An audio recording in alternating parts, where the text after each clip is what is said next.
Квартиранта ми почна да се държи доста странно през последните няколко дни. И всъщност като се замисля, всичко започна след като приятелката му го напусна.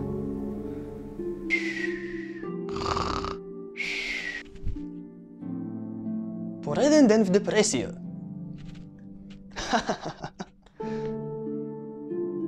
Да се облечем. Свежо?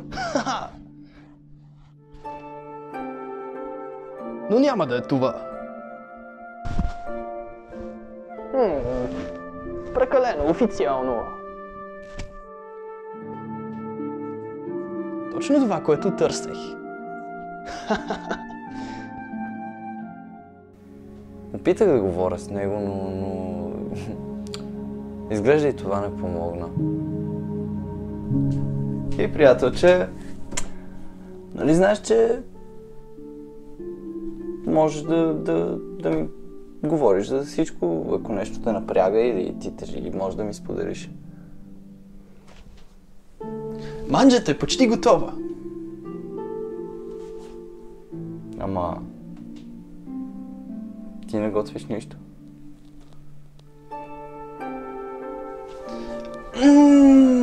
Как ухае!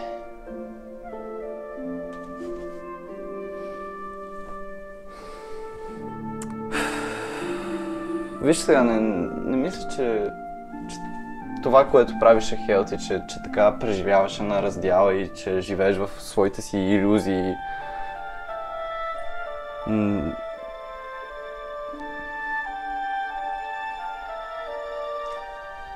Липсва малко сол. Предложих му да го заведа на психолог, но той като че ли дори не ме видя. Наистина почвам да се притеснявам за състоянието му.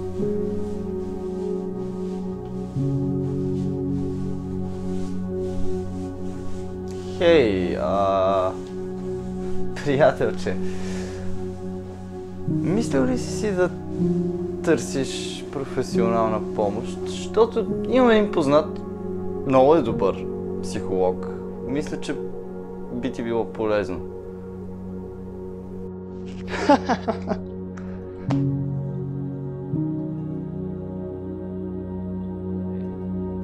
Не мисля, че мога да живея повече по този начин.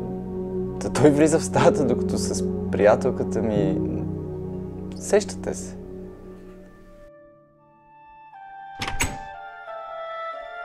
Леле, почти си на финала. Мисли за баба си. Право в десятката. Вижте, мисля, че трябва да почна отново да се грижа за себе си, за моя живот. Достатъчно време се опитвах да му помогна и се грижах за него. И просто идва момент, в който трябва да кажеш не до тук и да продължиш напред. Хей, Алеко!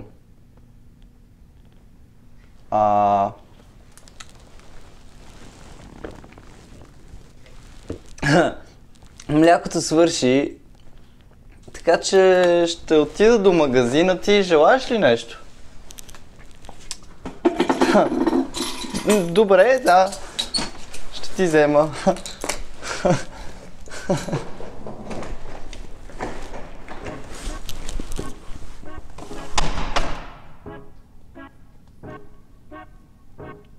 Съска гъска. Той просто влиза в стаята ми, докато с приятелката ми... Сещате се за какво викам.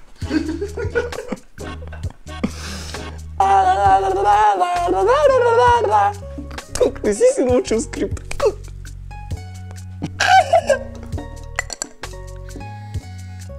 Ванката ли? Ванката, брат.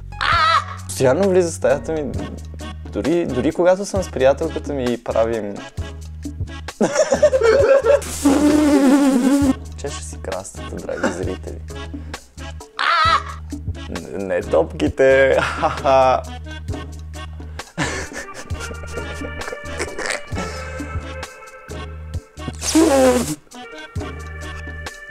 Разберете, и аз съм човек.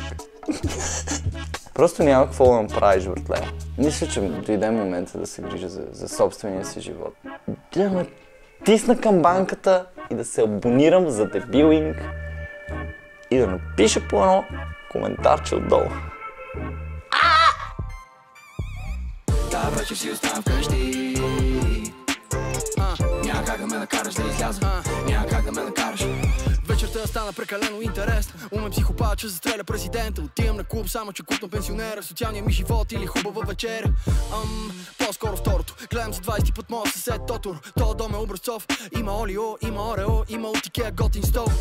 Има чиста тоалетна, не като в софийска дискотека. Има кутия и в нея скрити 300 лева. От време на време само ми спира интернет. Котка в скута, топло, супа, торта с круша. Да, идвам до минута. Но пък тук е по-уютно, може би е скука. Само че е моята скука.